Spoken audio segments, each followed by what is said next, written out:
కొంచెం నవ్వుతూ ఉండండి, ఎందుకు అలా డల్గా. అది హ్యాండ్ కి ఏమైంది మీకు? అదా ఒక మీ లవర్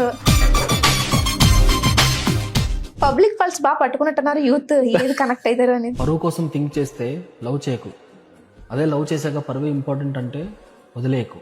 ఎందుకంటే ఆపోజిట్ పర్సన్ జీవితం పోతుంది. మన అనుకున్న వాళ్ళకి లేకపోయినప్పుడు అట్లీస్ట్ వాళ్ళకి చెప్పలేకపోయినా మనం బయట వాళ్ళకన్నా ఎక్స్ప్లోర్ చేస్తే.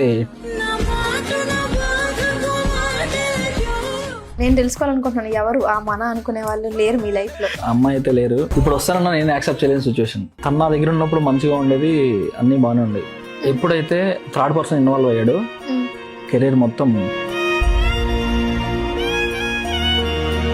నా లైఫ్లో మా అమ్మ తర్వాత ఇంకెవరికన్నా ప్లేస్ ఇచ్చానంటే అదొక అమ్మాయికి మాత్రమే. బ్రేకప్ అయి 4 years అయిపోయింది, బట్ అయినా ఆ బాధలో మునుగుతున్నారు. స్టిల్ అలా.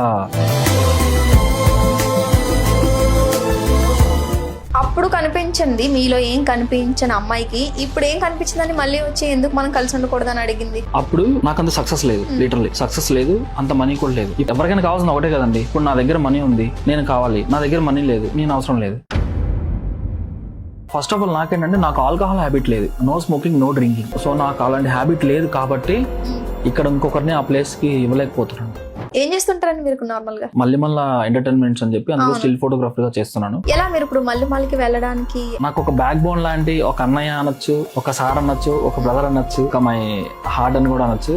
విజయ్ బిన్ని గారు అని చెప్పి డీ జోడి judge and choreographer, director.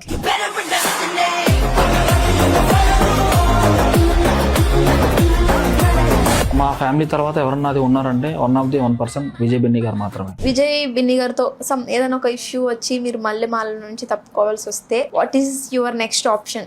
మాస్టర్తో issue వచ్చిందంటే